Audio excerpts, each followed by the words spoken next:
8 odamdan boshqasiga berilmaydi zakat. Zakat nima ekan? Tozalanish. Tozalanish uchun biz zakat beramiz. Ikkinchisi ma'nosi ko'paytirib olishlik. Mol dunyoni ko'paytirib olishlik uchun ham zakat beriladi. 40 ta qo'ying bo'lsa, bitta qo'yingni Allohning yo'lida berasan. Moling 30 ta bo'lsa, bitta mol berasan. Tuyadan 5 ta tuyadan bitta qo'y berilar ekan Allohning yo'lida. Mamlakatni qo'rg'onlash uchun boqilayotgan otdan berilmaydi. Hisobiga yetadi, 85 gram uyimizda oltinimiz bor. Bizga farz bo'ldi o'sha zakatni berib qo'yishlik. 2,5% biz pulni chiqarib turib 2,5% berib qo'yamiz. 289 ming rubl bo'lsa uyimizda 1 yil tursa, o'shundan 2700 so'mni Allohning yo'lida 1 yilda chiqarib qo'yishimiz kerak ekan. Ishlatilmay turibdi pulimiz. 289 ming uyimizda turibdi, 1 yildan beri ishlatilmayapti. Ustiga qo'shilyapti, 300 ming bo'lib qolyapti, 900 bo'lib qolyapti-da.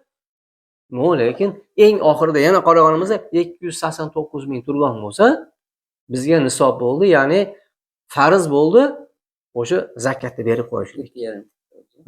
2,5%. Ya'ni 2700 rubl berib qo'yishimiz kerak. Endi bunda aytganda 40 dan biri 2,5% bo'ladi ekanda. Endi agarda biz ushurga keladigan bo'lsak-chi, ushurda nima aytamiz taqsir? Ushur sadaqa. Ushur sadaqa shu narsalardan iborat. Ushur sadaqa taqsir biz ekilayotgan ekinlarimiz. Tushundingizmi? Ekilayotgan ekinlarimiz o'shalardan beriladigan ushur sadaqa. Masalan, biz Odirga 1 gektarga buday ekdik. Odirga ekdik. Sug'organimiz ham yo'q, sho'ram sepganimiz yo'q. Undan biz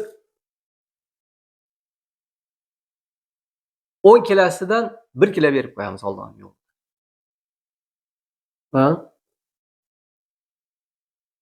Tushunarlimi? Agarda biz uni sug'orsak, unga o'tavam qo'ysak, xizmat qilyapmiz-da. Undan 20 dan 1 ni beramiz. Ya'ni 20 kilodan 1 kilo berib qo'yamiz. Bu ushur sadaqa bo'lyapti. O'shundayla biz paxta ekaylik, boshqa narsa qilaylik. Nima qilgan chog'imizda ham qilinayotgan narsalar agarda biz unga ishlov berayotgan bo'lsak, 20 dan 1 ni berib qo'yamiz. Shu ushur sadaqa shu bo'ladi. Savol bormi maqsad? Fitr sadaqani beringiz kelyaptimi? Boshida bering, Ramazonni boshida bering. Bu olgan odam ham uyiga bir narsa qilib olsin. Ramazonni eng oxirida beryapmiz, siz savobdan qolib qolyapmiz-da. Ammo savob. Sababi eng oxirida bersang ham mayli. Lekin savobdan saqlab qolib qolyapmiz. Sababi boshida berib qo'ysak, nur ustiga nur bo'lardi-da. Shu narsalarga ahamiyat bermayapmiz. Endi kimga berish kerak? Kimga berish kerak desa, ro'za fitrdi. Juda ko'pchilik odam masjidga jo'lla olib borib berib qo'yadi. Sen nima uchun xotiningni qarindosh urug'iga bermasdan sen masjidga olib borib beryapsan? Balkim sen o'zing masalan aka-ukalaring, opa-singil, xalovatcha, ammalar bular hammasi to'q bo'lishi mumkin. Erkakda hamma yo'g'i saramjon bo'lgan bo'lishi mumkin. Lekin xotin tomonidan xabar olmaganlar bor-ku. O'sha erkak kishi xotinidan so'rash kerak edi bir og'iz. To'xta, biz mana fitr sadaqani olib borib berib qo'yapmiz hozir masjidga. Mana shu 2000, 3000 de. Men sendan so'ramagandim shu kungacha. Ramazon oyi kirib keldi. Sen kimdir birov bormi uyingda bunday o'tirgan, erdan ajrashgan? yoki bo'lmasa qo'shnilardan bir un so'rab yeyotganlar bormi? Ke o'shunga berib qo'yaylik deb turib, haligi ro'za fitrni masjidga olib borib bermasdan o'sha qarindosh urug'ga berish kerak. Berganda ham 2000 beradigan bo'lsang 3000 qilib berib qo'ya shunga. O'sha bir narsalik bo'lib qolsin.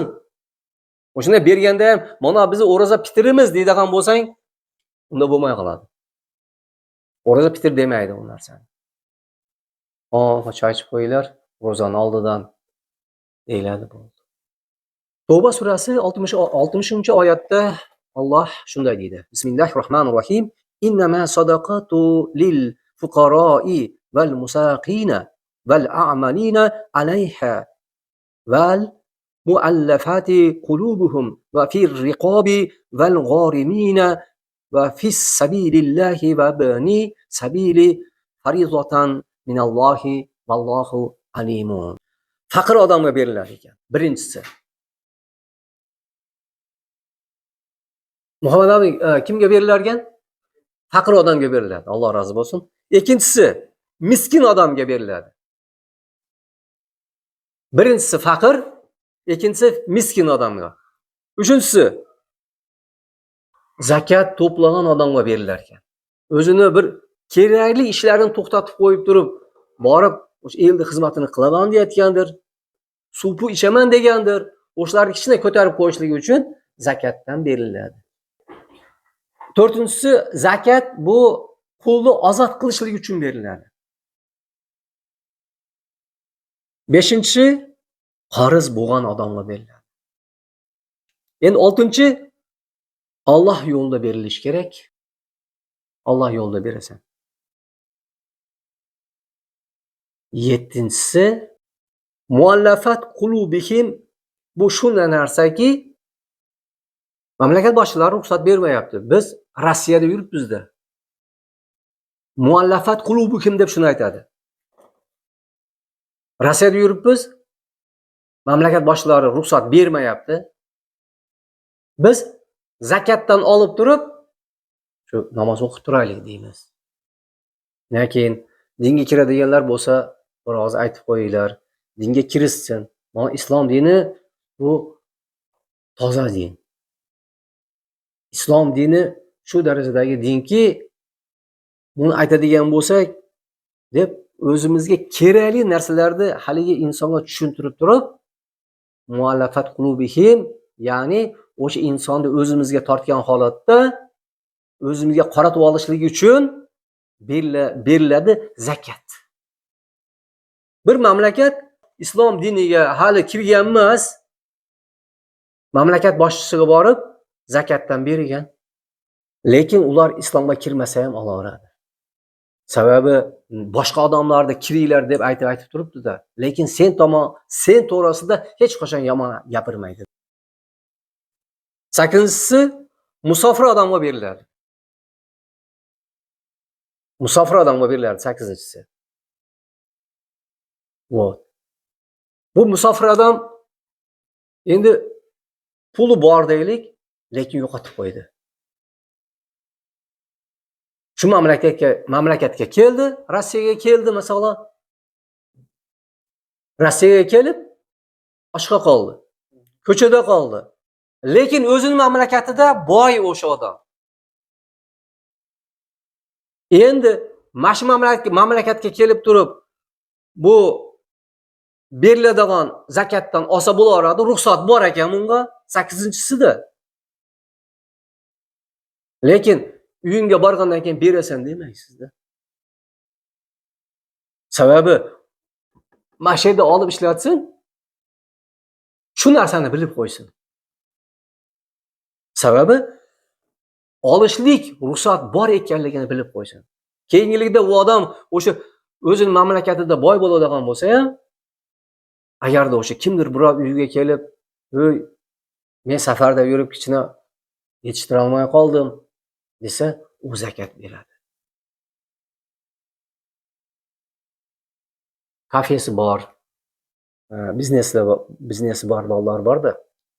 Ularga nisbatan aytiladigan narsa, muhtaram jamoatlar, ular 2,5% agarda har doim sanab o'tirishlikda bunday natijasini topolmaydigan bo'lsa, vaqti yo'q bo'ladigan bo'lsa, men shunaqa olimlarni uylarida bo'ldimda, ustozlarimiz uylariga atayin yashiklar qo'yib qo'ygan. Shu narsani esimizdan chiqarmaylik. Ustozlarimiz atayin uylariga yashik qo'yib qo'yib turib, kunumlik daromaddan kichkina solib qo'yar ekan. O'sha zakat o'sha. Endi mol dunyodan beriladigan zakatda molingizni ko'paytirgingiz kelyaptimi? Zakat bering. Lekin musulmonlar hech qachon zakat berishlikda meni molim ozayib qoladi degan o'y fikriga kelmash kerak ekanda. Shu narsani e'tiborga olaylik.